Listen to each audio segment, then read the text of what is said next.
Sir. हाँ Bapat. Sir, Amjad Khan नाम का अपराधी जो परोल पर बाहर आया था, जब से बाहर आया यहाँ पर हाजिरी देने नहीं आ रहा। क्या? कितने दिन से गायब है अमजद? सर, 15 दिन पहले वो परोल पर बाहर आया था। उस बीच उसकी बीवी का जन्मदिन था और पिछले 15 दिन से ही वो गायब है। फाइल लेके आओ उसकी। Yes sir.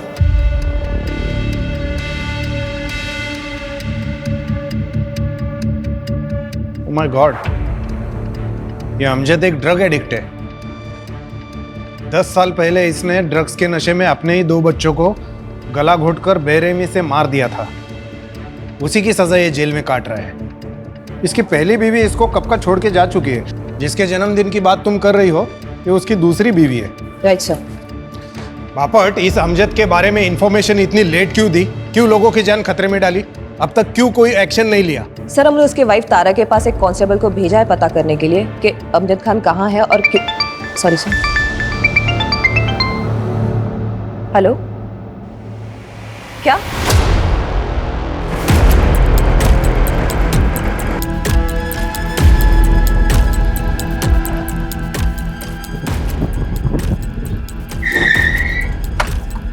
यहाँ पे दरवाजा तोड़ा।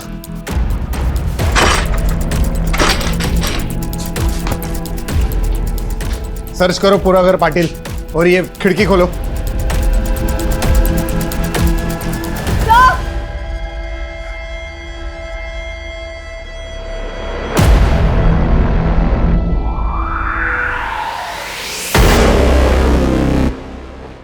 बापट, बॉडी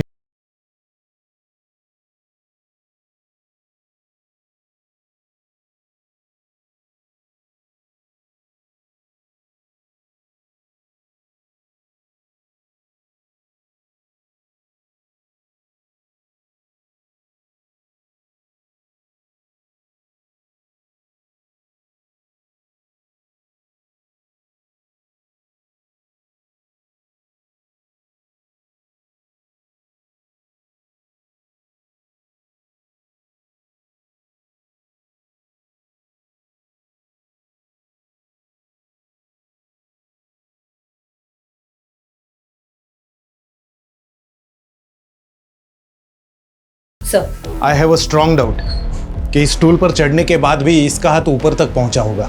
सर, आसपास के लोगों का कहना है उन्होंने अमजद को देखा था यहाँ।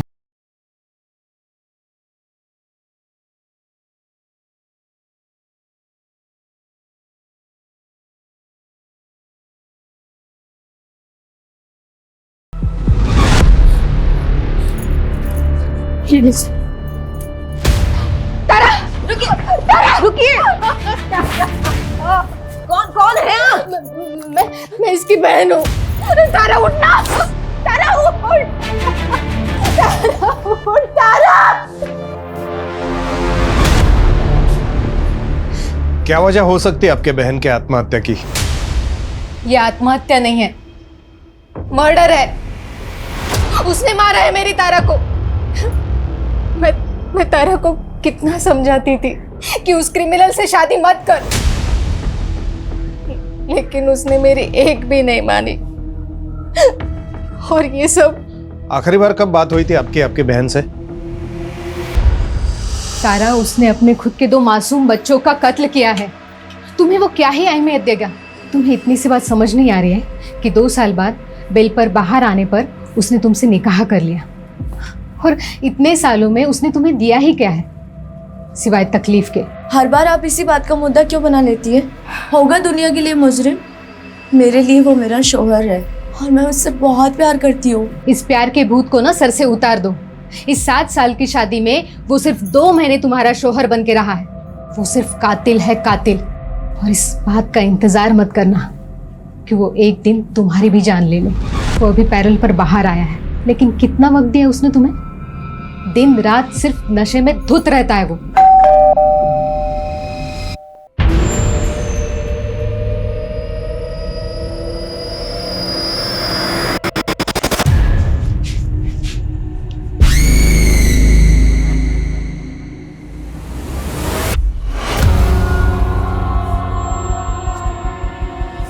उस दिन भी नशे में धुत था वो। 1 नंबर का एहसान फरामोश आदमी है वो। मेरी तारा ने क्या कुछ नहीं किया उसके लिए, फिर भी उसे मारता रहा, पीटता रहा, कभी रुका ही नहीं। बापट, हमारी मुश्किलें बढ़ने वाली है। कोर्ट हमसे सवाल करेगा। ये अमजद एक हार्ड एंडेड क्रिमिनल है। हो सकता है ये तारा के मर्डर के पीछे भी वही हो। इस अमजद को किसी भी हाल में पकड़ना होगा, इससे पहले कि वो और क्राइम करे। एक काम करो, इन 10 सालों में उसने क्या किया, कहाँ गया, किससे मिला, सब पता करो। अम्मी, अब्बू, जल्दी आइए ना। अरे आ रहे हैं भाई। अम्मी, मेरी प्यारी अम्मी, अल्लाह ने उन्हें सुपरमैन बनाया है। वो दिन रात हम सब का ख्याल रखती है, पर कभी नहीं थकती है। अरे भाईजान, अम्मी तो औरत है, वो कैसे सुपरमैन हो सकती है? वो तो सुपर वुमन है ना? तौफीक मियां, लिखा आपने बहुत खूब है, लेकिन एक बात बताइए, सब कुछ आपने अम्मी के लिए लिख दिया, अपने अब्बू के लिए कुछ नहीं? हाँ मियां, एक दो तारीफ के लफ्ज हमारे लिए भी कह देते। नहीं नहीं अब्बू, भाईजान नहीं, मैं आपके लिए लिखूंगी, वो भी ढेर सारा और अच्छा अच्छा। अभी तुम लोगों का मुशायरा खत्म हो गया हो तो चले? देर हो रही है, तुम्हें स्कूल के लिए और मुझे काम पे भी जाना है। अच्छा, टिफिन दोनों का बैग में रख दिया है, बाहर का कोई कचरा नहीं खाओगे, ठीक है? यही खाना है। ठीक है अम्मी। ठीक है अम्मी। देखो भाई, अगर तुम दोनों ने अपनी अम्मी की बात मानी तो आज शाम को मैं तुम दोनों को तुम्हारी फेवरेट भेल खिला सकता हूँ। आओ। अरे जल्दी आ, चलो चलो चलो, बाय।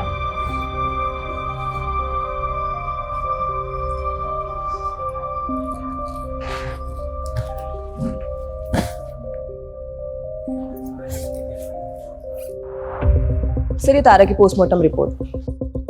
सर, उसके शरीर में कोई सब्सटेंस, जहर या नशीला पदार्थ नहीं मिला।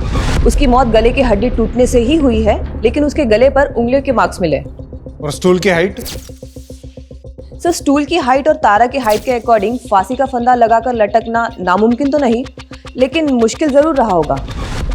मतलब पॉसिबल है?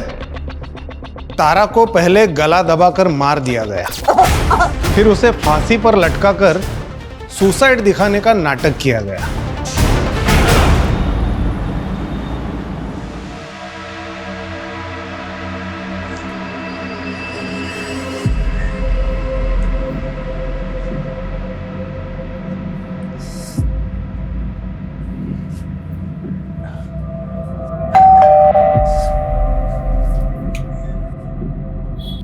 सर, मैं वो औरतों की जरूरत का सामान बेचती हूँ, आपके घर में कोई औरत है तो प्लीज बुला दीजिए। हाँ है, मेरी बीवी है ना, सुनीता। अगे सुनीता, बाहर है। शायद वो बाथरूम में होगी। अरे आप बाहर क्यों खड़ी है? अंदर आइए, अंदर आके उसे आराम से समझा दी। आइए आइए आइए।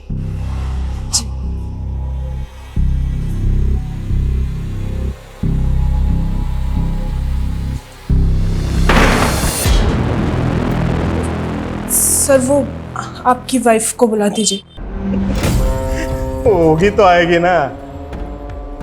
अरे यार, तुम भी हमारी जरूरत को समझो ना। छोड़ो मुझे, छोड़िए मुझे, छोड़िए।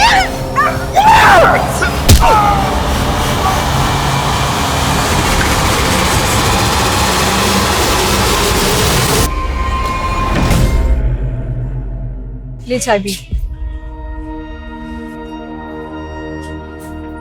पुलिस को कॉल करें, 1 मिनट में साले की अकल ठिकाने आ जाएगी। नहीं नहीं, इससे बात घर तक चली जाएगी, सबा को पता चल जाएगा। अच्छा ये ना उन्हें पता चल जाए कि उनकी बीवी किन हालातों में काम करती है। कम से कम काम तो ढूंढेंगे जल्द से जल्द। काम तो वो ढूंढ ही रहे, लेकिन उन्हें ये बात पता चलेगी ना तो मुझे भी घर बैठा देंगे। बच्चों की पढ़ाई, घर का खर्चा, ये सब कैसे चलेगा? मेरे बच्चों को अच्छे से अच्छी पढ़ाई मिले ताकि वो आगे जाके कुछ बन जाए। इसके लिए मुझे जो बर्दाश्त करना पड़ेगा ना, मैं कर लूंगी।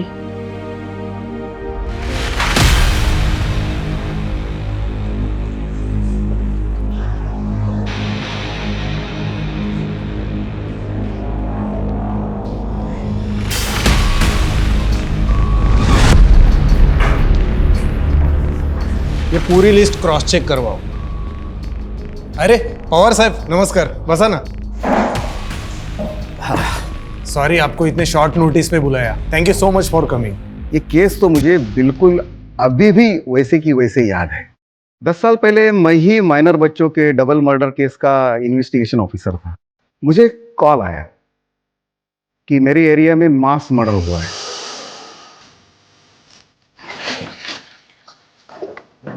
साहेब बघा हा काय राहते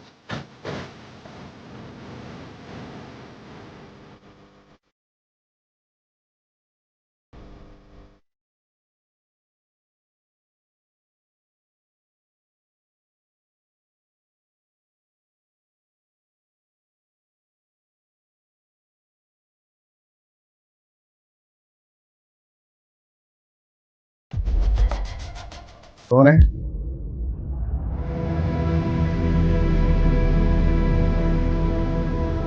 अरे बच्चों को क्यों मारा?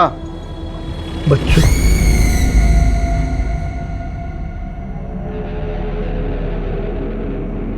मान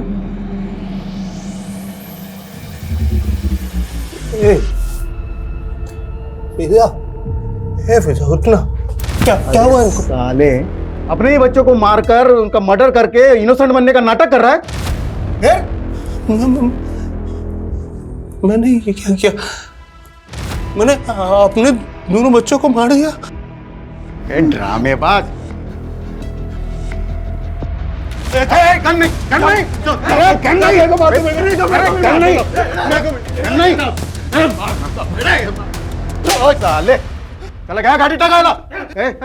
बॉडी पोस्टमार्टम के लिए भेज दो।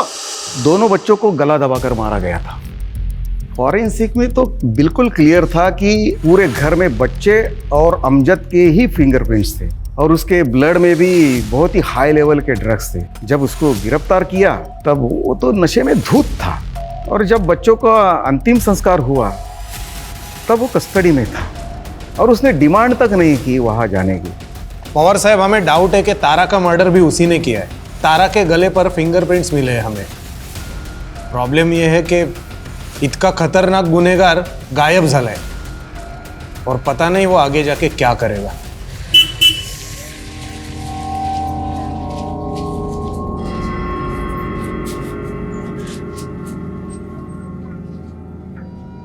अरे कहाँ थी? कब से फोन कर रहा हूँ, फोन ही नहीं उठा रही हो यार।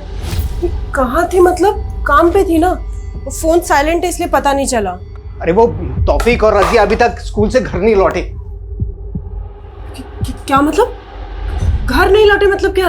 आप ही जाते हो ना उन्हें लेने के लिए? अरे वो मैं थोड़ा सा लेट हो गया था, वहां गया तो गार्ड ने बोला कि बच्चे तो घर के लिए निकल गए स्कूल से। अरे ऐसे कैसे निकल गए? और वो वॉचमैन क्या कर रहा था? इतने छोटे बच्चों को अकेले कैसे जाने दिया उसने? अरे मैं कैसे बता सकता हूँ यार, मुझसे क्यों पूछ रही हो ऐसे फालतू के सवाल? अरे क्योंकि आपकी जिम्मेदारी बनती थी। बच्चे पता नहीं मेरे बच्चे कहाँ होंगे, किस हाल में होंगे। सब मेरे बच्चों को ढूंढना होगा। आसपास ही होंगे। अरे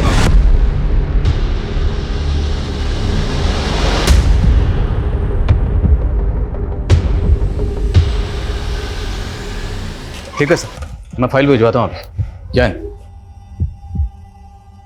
बैठिए। सर ये तौफीक और रजिया हमारे बच्चे हैं सर। सर ये अभी तक स्कूल से घर नहीं लौटे। नहीं लौटे मतलब? बच्चे स्कूल से घर खुद आते हैं, कोई लेने नहीं जाता? कोई स्कूल बस या वैन? सर इनकी छुट्टी के वक्त मैं काम पे रहती हूँ तो सबा उनको लेने जाते हैं। आज इनको थोड़ी देर हो गई तो वॉचमैन ने उनको रोका ही नहीं, बस जाने दिया। किस स्कूल में पढ़ते हैं? सर मैंने दोनों बच्चों को रोकने की कोशिश की, दोनों बच्चों ने मुझे बेवकूफ़ बनाया और वहाँ से भाग गए सर, और मैं कुछ नहीं कर पाया। अंकल जाने दो ना, हम बड़े हो गए हैं, हम अपने घर खुद से जा सकते हैं। मुझे मालूम है तुम दोनों बड़े हो गए हो, पर अभी चुपचाप वहाँ बैठो। जब तक तुम दोनों को लेने नहीं आता तब तक वहाँ से हिलोगे भी नहीं। चलो बैठो। भाईजान भागो! अरे बच्चों, अरे बच्चों! बच्चों ने तुझे बेवकूफ़ नहीं बनाया, तो हमें बेवकूफ़ बनाने की कोशिश कर रहा है। यकीन कीजिए मेरा, सच बोल रहा हूँ मैं। सीसीटीवी फुटेज देखेंगे ना, सब पता चल जाएगा सच बोल रहा है या झूठ बोल रहा है। सीसीटीवी कैमरा तो लगा है ना? सर कैमरा लगे तो हैं पर काफ़ी टाइम से खराब है वो। तो तुम लोग ना स्कूल के आसपास देखो, अगर कोई सीसीटीवी है तो उसकी फुटेज निकलवाओ सर। और तुम अगर बाद में पता चला ना कि कुछ झूठ बोला तो लंबा अंदर जाओगे। सर सच बोल रहा हूँ, यकीन कीजिए मेरा। सर हमें सर ये स्कूल के पास का सीसीटीवी फुटेज मिला है, जिसमें बच्चे किसी आदमी से बात कर रहे हैं। लेकिन सर इसका चेहरा नहीं दिखाई देता। अगर इसी आदमी ने बच्चों को गायब किया है तो मतलब ये पहले से जानता था कि बच्चे स्कूल से घर अकेले जाने वाले हैं। है कौन ये आदमी? साहब इसमें चेहरा तो दिखाई नहीं दे रहा है, ऐसे कैसे पहचानूं ये कौन है? एक दूंगा ना कान के नीचे, सब याद आ जाएगा। सर यकीन कीजिए मैंने कुछ भी नहीं किया, मुझे कुछ भी नहीं मालूम सर।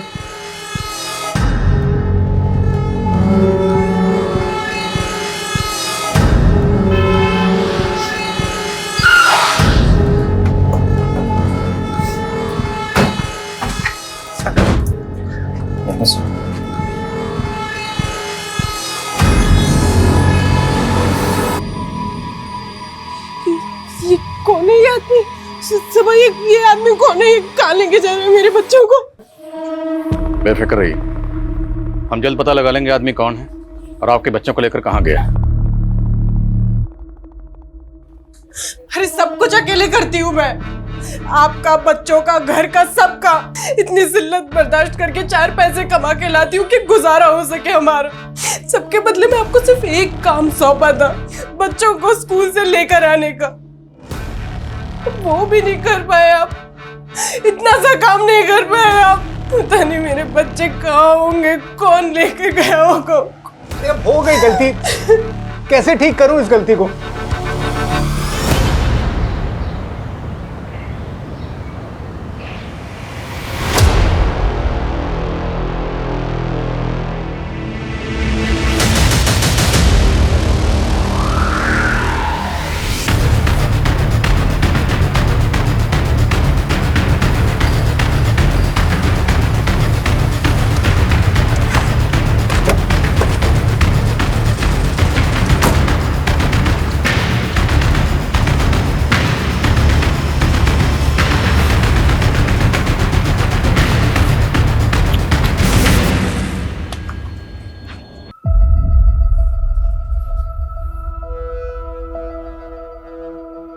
दोनों बच्चों के गले पे निशान, शायद गला दबा के मारा गया।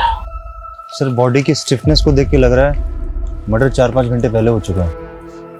वहशी दरिंदा कौन है जो इन दोनों बच्चों को बहला फुसलाकर अपने साथ ले गया, जान से मारा और मारने के बाद दोनों लाशें यहाँ फेंक गया? दोनों बॉडीज को पोस्टमार्टम के लिए भेजो। सर मैं नहीं जी पाऊंगी, मेरे बच्चों में मेरे बच्चे। मैं मर जाऊंगी। संभाल खुद। मेरे बच्चों को मैं नहीं जी पाऊंगी, मेरे बच्चे। सारी गलती मेरी है। अगर किसी को मरना चाहिए तो मुझे मरना चाहिए, मुझे कोई हक नहीं है जीने का। मेरे बच्चों का ख्याल नहीं, मैं मर जाऊंगी। मेरे बच्चों का नाज, नाज, नाज, नाज।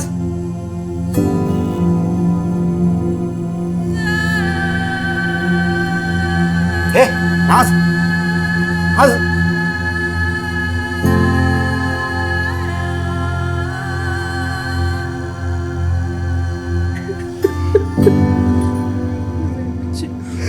सब मेरे बच्चे वाघमारे, उन दोनों के कॉल डिटेल्स मुझे आज के आज मिल जाने चाहिए। सर, हाँ सर अमजद के बारे में पता चला है कि उसका सिर्फ एक ही दोस्त है, मलिक, जो 6 साल से उसके साथ जेल में था। दोनों एक ही बैरक में थे और वहीं पे दोनों की दोस्ती हुई।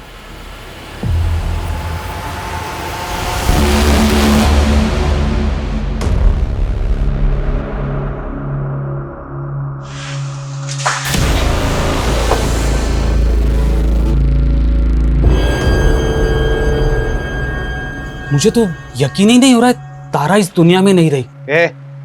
पता है हमें, अमजद और तू 6 साल जेल में एक ही सेल में थे। काफी अच्छी दोस्ती है तुम्हारी। चल बता, अमजद क्या प्लान कर रहा था आणि आता कुठे है तू? साहब कुछ बोल नहीं सकते उसके बारे में, कोई भरोसा नहीं है उसका। वो कब क्या करेगा, बहुत उल्टी खोपड़ी का आदमी है वो।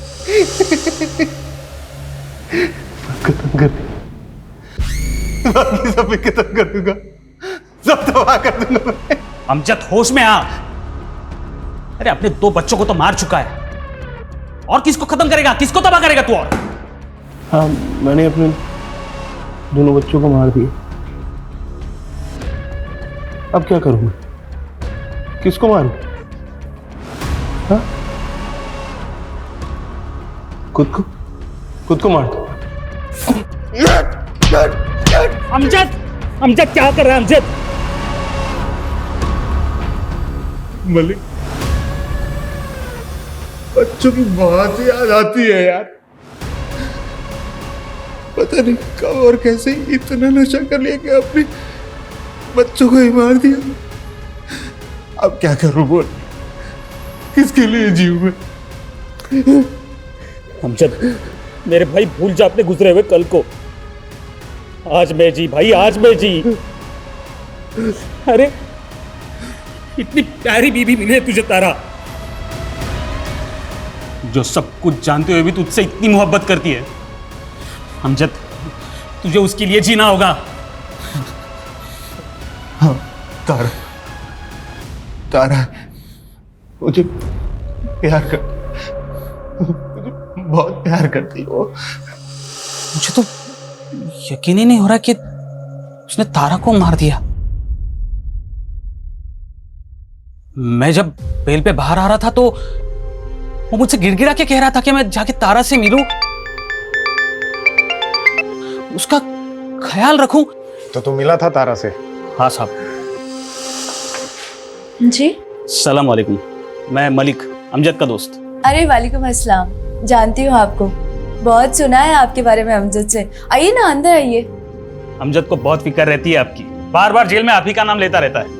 मैं जब बेल पे बाहर आ रहा था तो उसने कम से कम 1000 बार बोला होगा मुझे कि मैं आपसे आके मिलूं, आपकी जरूरतों को समझ लूं।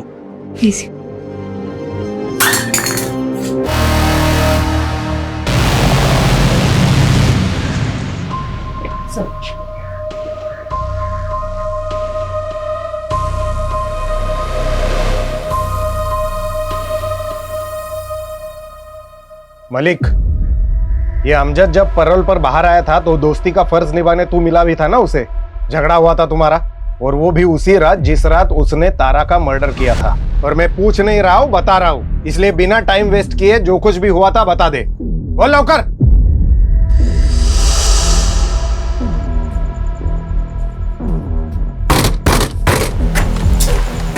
अमजद तू यहाँ? साले कमीने, दोस्त बोलता है मेरे को, पीठ में छुरा भोंक दिया दोस्त के। क्या बोला था? मेरी तारा का ख्याल रखना। गद्दारी करती है। अरे चुप कर साले नशेड़ी, कुछ भी बकवास करता रहता है। क्या बोला उसको? वो मेरे को रूखा रूखा जवाब क्या को देती है? मेरे को पहला जैसा प्यार नहीं करती है। मेरे को हगालती क्या को? साले हमेशा ऐसे गुस्से में घूमेगा? अरे जरा शांत दिमाग से बैठकर सोच लिया कर कभी। 6 साल हो गए तुम लोगों के निकाह को, निकाह के बाद से तू जेल में है। क्यों वो तेरा इंतजार करेगी इतना? हो सकता है वो किसी और को चाहने लगी हो, किसी और से प्यार करने लगी। वो मेरे अलावा किसी से प्यार नहीं कर सकती, मुझे नहीं छोड़ सकती। और सुन ना, मैं उसे छोड़ने दूंगा, मैं सबको सीधा कर दूंगा। ये अमजद पैरोल पे बाहर आया ताकि तारा के साथ वक्त बिता सके, उसका जन्मदिन मना सके।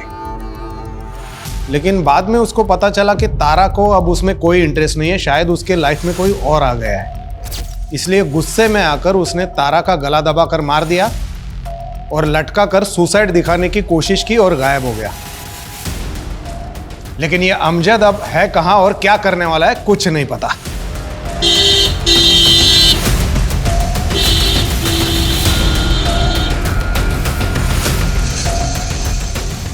आप ऐसे अंदर नहीं आ सकते। क्या लगा रखा है आपने? हैं? हाथ पे आप धर के बैठे हो, कुछ नहीं कर रहे हो आप। अरे जबकि आपको पता है वो आदमी कौन था जो बच्चों को लेकर गया, उनका मर्डर कर दिया, फिर भी कुछ नहीं कर रहे आप। देखिए 48 घंटे आपके पास, सिर्फ 48 घंटे। अगर बच्चों को इंसाफ नहीं मिला ना तो मैं वादा करता हूं आपसे कि जो भी होगा उसके जिम्मेदार आप होंगे। और ये आवाज सुन रहे हैं ना आप, और आवाज ये और ऊंची होती जाएगी, थमेगी नहीं, और फिर आप आंखें नहीं मूंद पाओगे। 48 घंटे।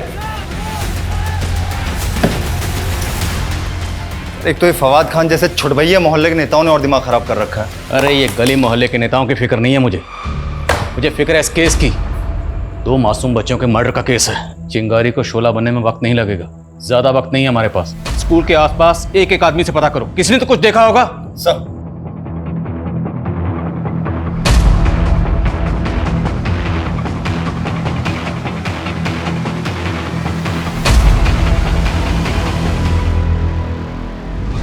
साहब मैं देखा उस आदमी को, बनता सा लग रहा था, बड़ी दाढ़ी थी। स्केच बनवा सकते हो? हाँ बनवा सकता हूँ। सर अमजद को आखिरी बार कोल्हापुर बस स्टैंड पर देखा गया था। मुझे लगता है शहर छोड़कर भाग गया होगा। लेकिन भाग कर गया कहाँ होगा? ठीक है, ये स्केच डिपार्टमेंट की साइट पे अपलोड करो, शायद कहीं से कोई इन्फॉर्मेशन मिले। किसी भी तरह से पता करो ये आदमी कौन है। तो छोटे मासूम बच्चों की मौत का मामला है, केस को हल्के में नहीं ले सकते। इस स्केच को बच्चों के घर वालों को दिखाते हैं, शायद वो बता पाए कि आदमी कौन है। सर नहीं सर, मैंने इसे कभी नहीं देखा। सर ये मेरे बच्चों को कैसे जानता है पता नहीं। हमारी दुनिया तहस नहस कर दी सर, सब उजाड़ दिया।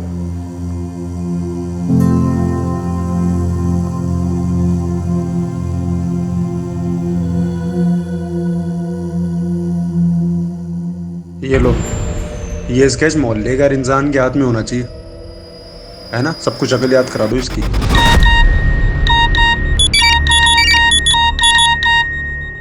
तुम सबके सब लोग कर क्या रहे हो? सो रहे हो क्या? जो स्केच डिपार्टमेंट की साइट पे लोड होने के लिए बना था वो लोगों के मोबाइल में घूम रहा है, मैसेजिंग ऐप पर। कैसे लीक हुआ ये? हाँ तुम? Hello, what? Please thank you sir. जिस आदमी को आप ढूंढ रहे हो उसका नाम अमजद खान है। 10 साल पहले उसने अपने 2 बच्चों को बेरहमी से मार दिया था, उसी की सजा काट रहा था। सर 15 दिन पहले पैरोल पर बाहर निकला, अपनी बीवी तारा का मर्डर किया और फरार हो गया। तारा मर्डर केस? जी जी सर, ये लीजिए।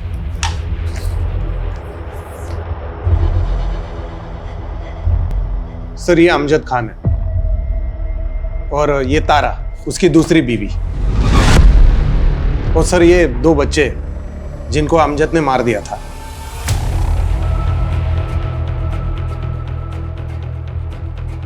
सर ये नुसरत है, अमजद की पहली बीवी। तो नाज़नीन? नाज़नीन?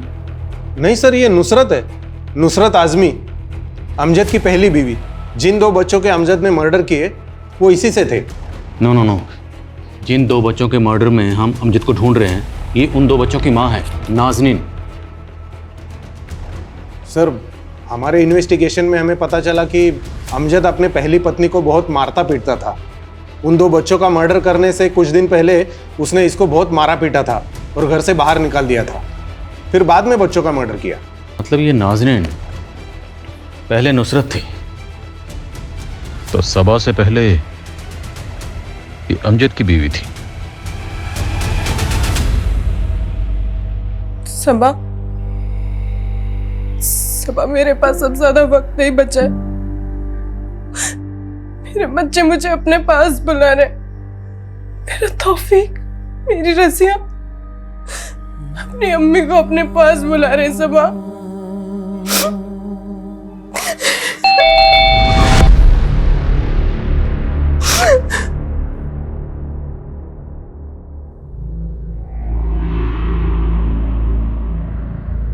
उस वीडियो में आपके बच्चों के साथ जाते हुए जो आदमी दिखाई दे रहा है ये उस आदमी का स्केच है। आप पहचानती हैं इसे? सर ये तो अमजद है, इसने मेरे बच्चों का कत्ल किया है। सबा इसने फिर से मेरी गोद छू नहीं कर दी। ये शैतान मेरी जिंदगी से क्यों नहीं जाता? सबा क्यों नहीं जाता? अरे शर्म नहीं आई तुझे? शर्म नहीं आई तुझे? अरे इंसानियत हमेशा दरिंदा अपनी औलाद को खा के तुझे शर्म नहीं आएगा? तुझे अगर फांसी भी हो जाएगी ना तो भी मुझे सुकून नहीं मिलेगा। इस दुनिया में नहीं, उस दुनिया में तेरे को सजा मिलेगी। प्लीज शांत हो जाइए। ए गाड़ी टाका।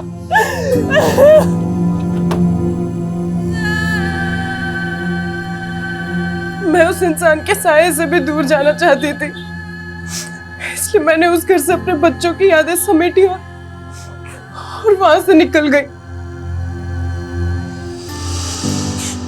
और मैं फिर यहाँ आ गई अपनी खाला के घर। सबा मेरी खाला के पड़ोसी थे। अमजद की औलाद तौफीक मेरी गोद में होते हुए भी सबा ने मुझसे मोहब्बत की, मेरे लिए निकाह का पैगाम भेजा। खाला के समझाने के बाद मैंने सबा से निकाह कर लिया और शादी के कुछ साल बाद रजिया पैदा हुई। बहुत खुशहाल परिवार था सर हमारा, लेकिन इस अमजद ने इसने एक बार फिर से मेरी गोद चूनी कर दी। सब कुछ खत्म कर दिया इसने।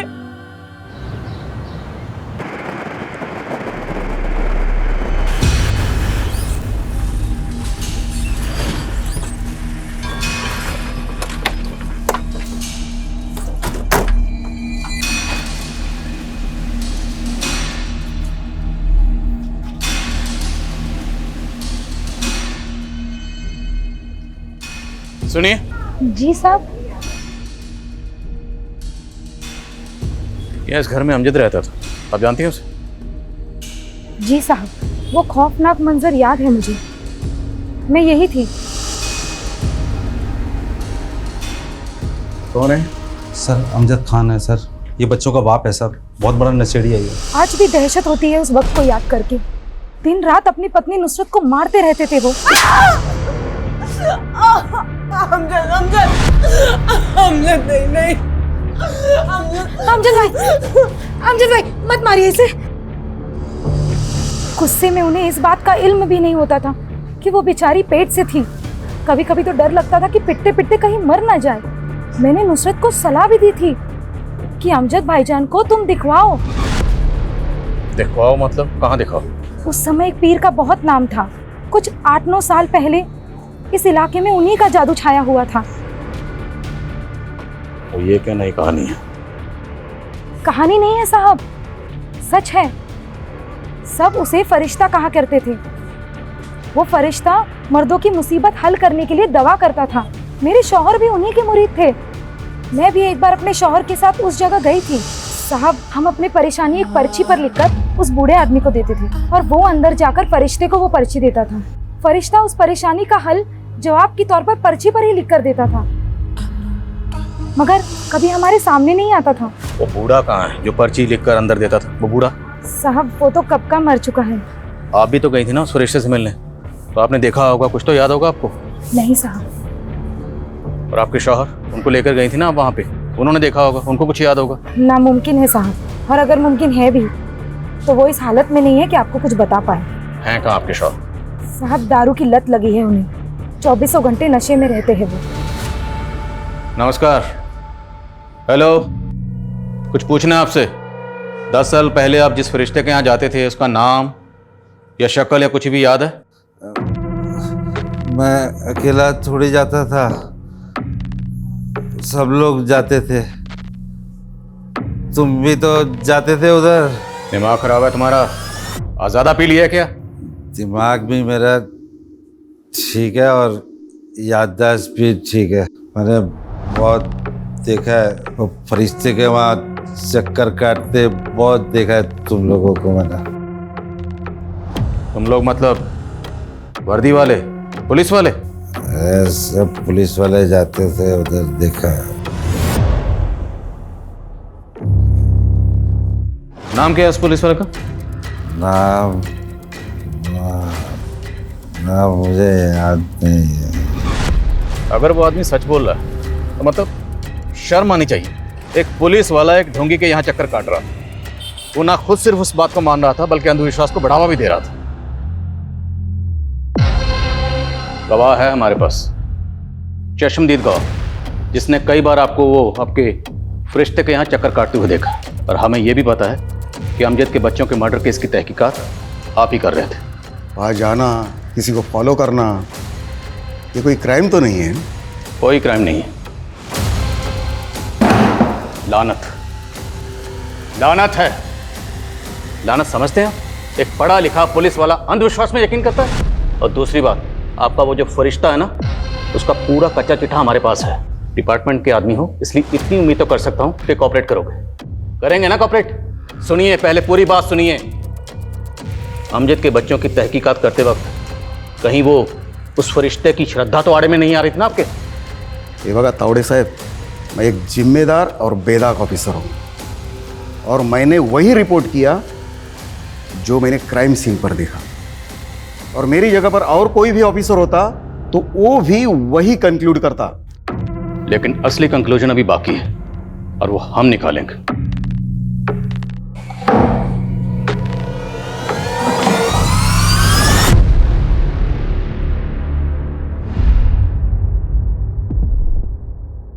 सर, पता चल गया थाने में फरिश्ते की दुकान चलाने में मदद कौन कर रहा था। कौन है? सर, मेरे बच्चों का कत्ल हुआ है और अब मेरे साथ ही मुजरिमों जैसा बर्ताव कर रहे हैं। बहुत होगी तेरी नौटंकी, और अब सवाल हम पूछेंगे, तुम सिर्फ जवाब दोगे। वैसे एक बात बताओ, तुम्हें किस नाम से बुलाएं? नुसरत या नाज़नीन?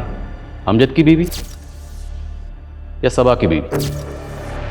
या फिर सब मर्दों के मर्ज की एक ही दवा, ये फरिश्ता? तो फरिश्ता नहीं, नागिन है जो अपने बच्चों को ढस गई। 10 साल पहले वो पीआई पवार तेरा क्लाइंट था ना? क्लाइंट नहीं, फॉलोवर। फॉलोअर नहीं, अंधविश्वासी। अब पवार के अलावा तेरे कोल्हापुर में जितने क्लाइंट थे ना, सबकी लिस्ट है हमारे पास। उसकी भी, जिसकी मदद से तुम थाने में अपने कर्मकांड की दुकान चला रही थी। सबका पता चल गया हमें। झूठ है सर, ये किसकी बात कर रहे हैं आप? मैं नहीं जानती किसी को।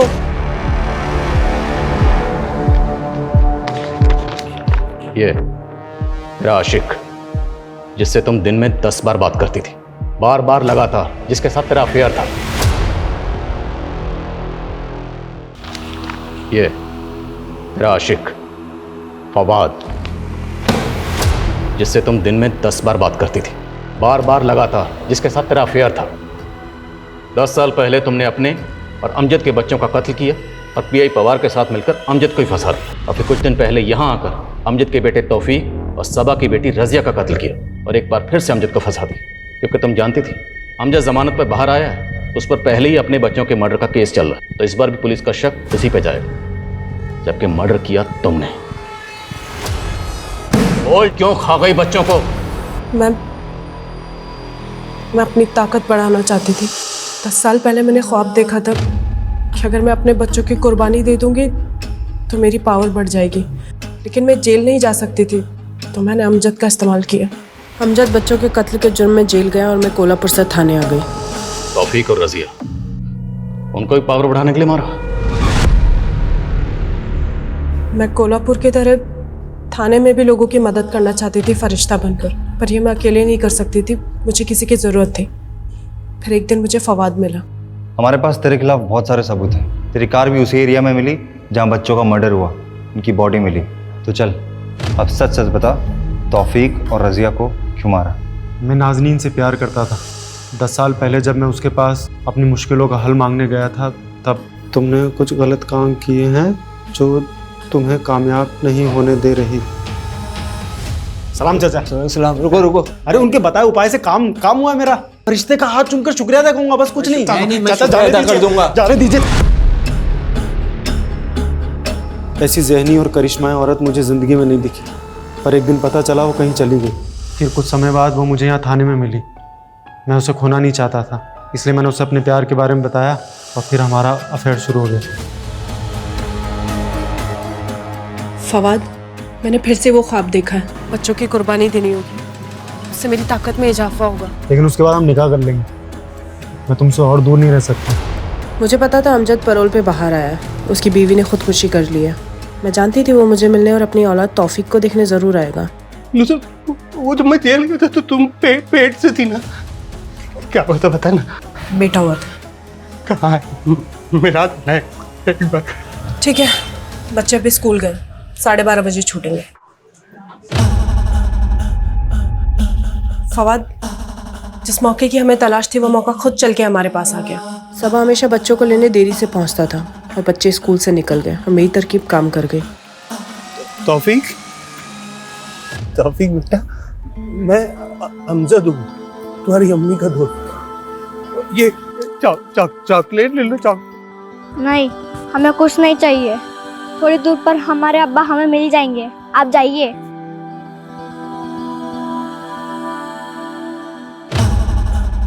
तुम लोग यहाँ घूम रहे हो? तुम्हारी अम्मी तुम्हें कब से ढूंढ रही है, परेशान हो रही है। आओ मैं तुम्हें छोड़ देता हूँ, चलो। अंकल छोड़ो ना मेरे भाईजान को, प्लीज छोड़ो ना।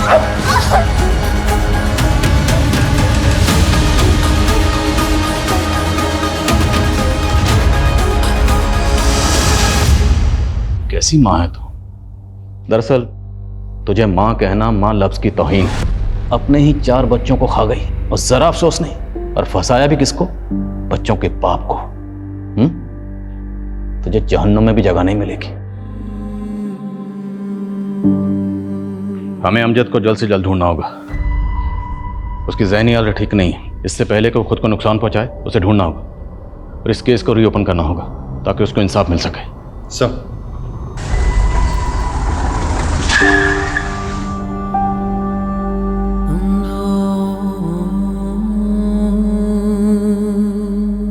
अमजद सच बोल रहा था।